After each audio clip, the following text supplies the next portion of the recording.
حضرت موسیٰ علیہ السلام کو حکم دیا گیا، اپنے جوتے اتار دو، تم وادی طوا میں ہو، یہ مقدس مقام ہے۔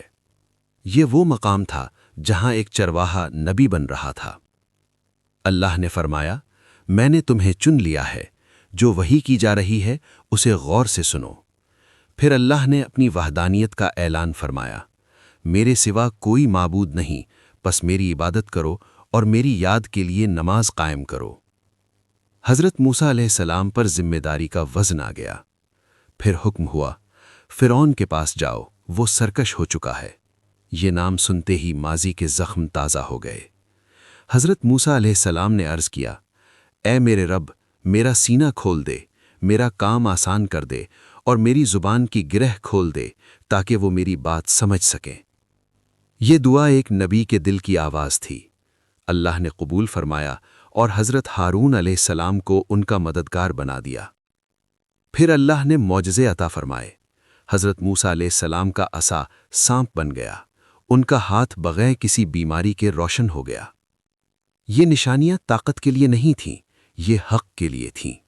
اور یوں کوہ طور پر ایک عام انسان اللہ کا رسول بن چکا تھا۔ اب واپسی ایک ڈرے ہوئے شخص کی نہیں تھی، اب واپسی ایک نبی کی تھی۔ مصر کی طرف ایک نیا سورج طلوع ہونے والا تھا۔ اب مصر کی فضا بدلنے والی تھی۔ وہی شہر جہاں کبھی حضرت موسیٰ علیہ السلام خوف زدہ ہو کر نکلے تھے، اب وہیں اللہ کے رسول بن کر واپس آ رہے تھے۔ یہ واپسی خاموش نہیں تھی، یہ اعلان حق تھی۔ حضرت موسیٰ علیہ السلام اور حضرت ہارون علیہ السلام فرعون کے دربار میں داخل ہوئے۔ یہ دربار سونے سے سجا ہوا تھا۔ اونچے ستون، چمکتی دیواریں اور درباریوں کی لمبی قطاریں۔ فرعون تخت پر بیٹھا تھا، سر پر تاج، چہرے پر غرور اور دل میں تکبر۔ اس نے حضرت موسیٰ علیہ السلام کو دیکھا اور طنزیہ انداز میں کہا کہ کیا ہم نے تمہیں اپنے گھر میں نہیں پالا؟ کیا تم نے ہمارے درمیان برسوں زندگی نہیں گزاری اور پھر تم نے وہ کام کیا جو تم نے کیا؟ یہ یاد دلانا تھا، احسان جتانا تھا اور دبانا تھا۔ مگر حضرت موسیٰ علیہ السلام کا جواب نہ کمزور تھا نہ ڈرا ہوا۔ انہوں نے فرمایا، وہ کام مجھ سے نادانی میں ہو گیا تھا، پھر میں تم سے ڈر کر بھاگ گیا، اور میرے رب نے مجھے حکمت عطا کی اور مجھے رسولوں میں شامل کر دیا۔ یہ الفاظ دربار میں گونج گئے۔ پھر حضرت موسیٰ علیہ السلام نے اصل بات کہی، ہمیں بنی اسرائیل کے ساتھ بھیجا گیا ہے، ان پر ظلم بند کرو اور انہیں آزاد کرو۔ یہ سن کر فرعون ہنسا۔ وہ بولا، اور تمہارا رب کون ہے اے موسیٰ؟ یہ سوال حقیقت جاننے کے لیے نہیں تھا، یہ چیلنج تھا۔ حضرت موسیٰ علیہ السلام نے فرمایا، ہمارا رب آسمانوں اور زمین کا رب ہے اور جو کچھ ان کے درمیان ہے، اگر تم یقین کرو۔ فرعون نے درباریوں کی طرف دیکھا اور کہا، کیا تم سنتے نہیں یہ کیا کہہ رہا ہے؟ پھر اس نے خود کو رب ثابت کرنے کی کوشش کی۔ کیا مصر کی سلطنت میری نہیں؟ کیا یہ نہریں میرے نیچے نہیں بہتی؟ یہ غرور تھا جو سچ کے سامنے کھڑا تھا۔ تب حضرت موسیٰ علیہ السلام نے اللہ کے حکم سے نشانی دکھائی۔ انہوں نے اپنا عصا زمین پر ڈالا اور وہ ایک زبردست سانپ بن گیا۔ دربار میں کھلبلی مچ گئی، لوگ پیچھے ہٹ گئے، آنکھیں کھل گئیں۔ پھر حضرت موسیٰ علیہ السلام نے اپنا ہاتھ نکالا، وہ روشنی سے چمک اٹھا، بغیر کسی بیماری کے۔ یہ جادو نہیں تھا، یہ اللہ کی قدرت تھی۔ فرعون گھبرا گیا، مگر اس نے ماننے کے بجائے انکار کا راستہ چنا۔ اس نے کہا، یہ تو بڑا جادوگر ہے، یہ تمہیں تمہاری زمین سے نکالنا چاہتا ہے۔ اور پھر اس نے اعلان کیا، ہم تمام جادوگروں کو جمع کریں گے اور دیکھیں گے کس کی طاقت بڑی ہے۔ یہ اعلان تھا ایک عظیم مقابلے کا۔ حق اور باطل آمنے سامنے آنے والے تھے۔ یہ صرف موسیٰ علیہ السلام اور فرعون کی لڑائی نہیں تھی، یہ ایمان اور غرور کا ٹکراؤ تھا۔ اور ابھی یہ کہانی ختم نہیں ہوئی تھی۔ مقرر کر دیا گیا۔ پورا مصر جمع تھا، چوک، میدان، چھتیں، گلیاں، ہر طرف لوگ ہی لوگ تھے۔ یہ کوئی عام دن نہیں تھا، یہ وہ دن تھا جب سچ اور جھوٹ کھلے عام آمنے سامنے آنے والے تھے۔ فرعون نے اپنے زمانے کے سب سے بڑے جادوگر جمع کیے۔ وہ جادوگر اپنی مہارت پر نازاں تھے۔ انہیں انعامات کا لالچ دیا گیا، قربت شاہی کا وعدہ کیا گیا۔ انہوں نے فرعون سے کہا، اگر ہم غالب آئے تو کیا ہم مقرب ہوں گے؟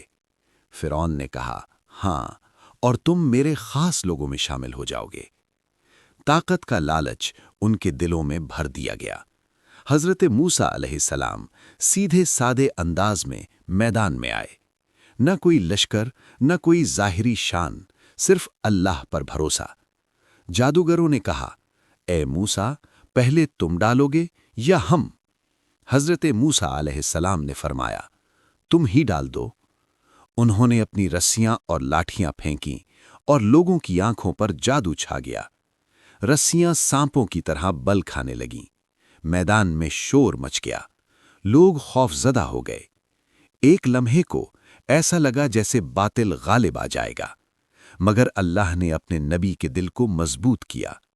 حضرت موسیٰ علیہ السلام کو حکم ہوا، اپنا عصا ڈال دو۔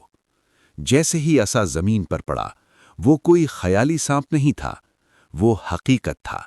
وہ تمام جعلی سانپوں کو نگلتا چلا گیا۔ ایک لمحے میں جادو ختم ہو گیا۔ خاموشی چھا گئی۔ جادوگر سچ پہچان چکے تھے۔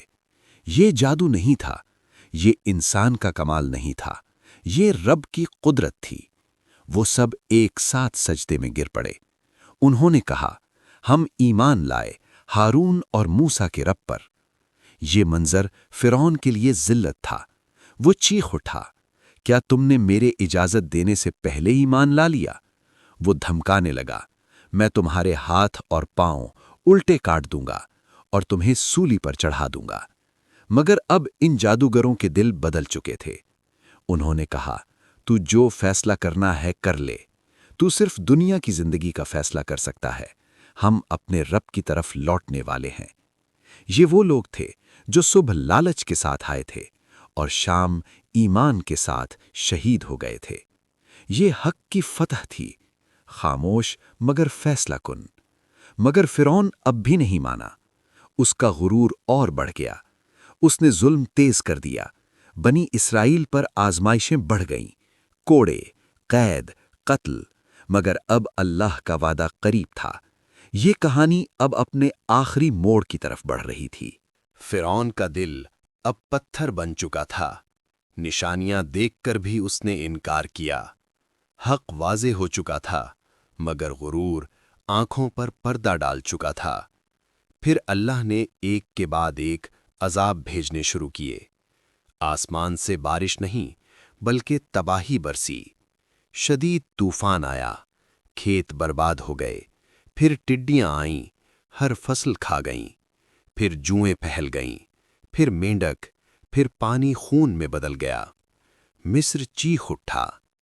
ہر بار فرعون حضرت موسیٰ علیہ السلام سے کہتا کہ اگر یہ عذاب ہٹا دیا گیا تو ہم ایمان لے آئیں گے اور بنی اسرائیل کو چھوڑ دیں گے، اور جب عذاب ہٹ جاتا فرعون پھر مکر جاتا۔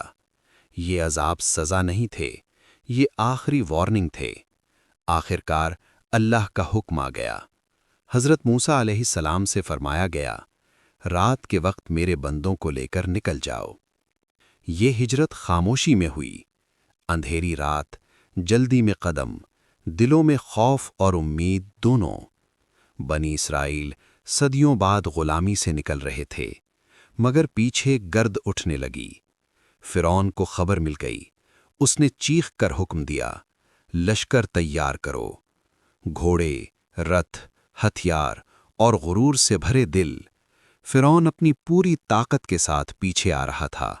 سامنے سمندر تھا، پیچھے فرعون کا لشکر۔ بنی اسرائیل گھبرا گئے۔ انہوں نے کہا، اے موسیٰ، ہم پکڑے گئے۔ یہ وہ لمحہ تھا جہاں انسانی عقل ختم ہو جاتی ہے۔ حضرت موسیٰ علیہ السلام نے کہا، ہرگز نہیں، میرا رب میرے ساتھ ہے، وہ مجھے راستہ دکھائے گا۔ اللہ کا حکم ہوا، اے موسیٰ، اپنا عصا سمندر پر مارو۔ عصا اٹھا اور سمندر پھٹ گیا، پانی دیواروں کی طرح دائیں بائیں کھڑا ہو گیا، بیچ میں خشک راستہ بن گیا۔ یہ قدرت نہیں تھی، یہ رب کی اطاعت تھی۔ بنی اسرائیل سمندر کے بیچ سے گزر گئے۔ فرعون نے یہ منظر دیکھا اور عقل کے بجائے غرور سے فیصلہ کیا۔ وہ بھی سمندر میں داخل ہو گیا۔ جب آخری بنی اسرائیلی دوسری طرف پہنچ گیا، اللہ کا حکم آیا، پانی واپس پلٹ آیا۔ سمندر فرعون اور اس کے لشکر پر ٹوٹ پڑا۔ فرعون ڈوبتے ہوئے چیخا، میں ایمان لاتا ہوں کہ بنی اسرائیل کے رب کے سوا کوئی معبود نہیں۔ مگر اب وقت ختم ہو چکا تھا۔ یہ ایمان ڈوبنے سے پہلے کا تھا، دل سے نہیں، خوف سے تھا۔ اللہ نے فرمایا، آج ہم تمہاری لاش کو بچائیں گے تاکہ تم آنے والوں کے لیے نشانی بن جاؤ۔ فرعون جس نے خود کو خدا کہا تھا، پانی میں بے بس ہو گیا اور بنی اسرائیل آزاد ہو گئے۔ یہ کہانی صرف ماضی نہیں، یہ پیغام ہے۔ جب ظلم حد سے بڑھ جائے تو اللہ کی مدد آتی ہے، اور جب حق کے ساتھ صبر ہو تو سمندر بھی راستہ دے دیتا ہے۔